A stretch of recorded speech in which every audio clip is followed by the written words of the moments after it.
We're about to embark on the exciting home buying process. And like I talked about before, looping a lender in at this point in the process is a huge step for success. We want to make sure from the very beginning that we know exactly what price point you're comfortable with and where you want your payments to be.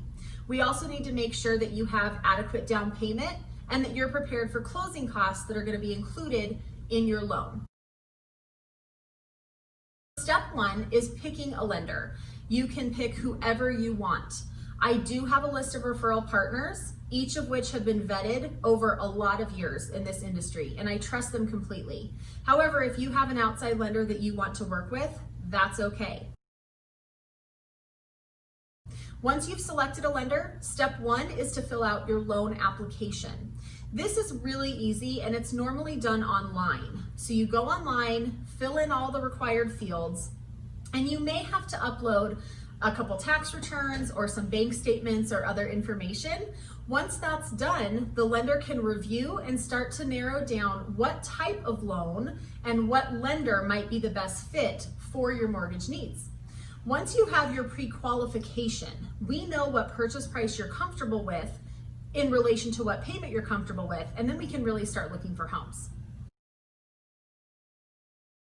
Now, if you want to be an overachiever and take it a step further, which can really be helpful in a competitive market, I would recommend that you fully get pre-approved.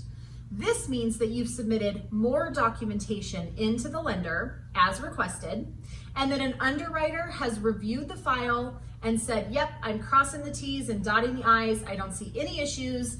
This loan is ready to be funded once the borrower finds a property and gets an appraisal done on that property.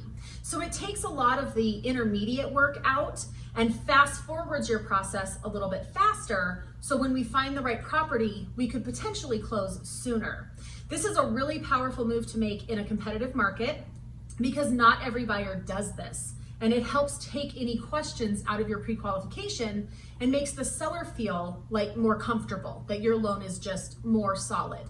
The other thing it does is if you're in a position where you might have a lease expiring or a house that's selling, it will increase the amount of time we have to look for something and reduce the amount of time that we need to be under contract on something, which can let us look at more homes.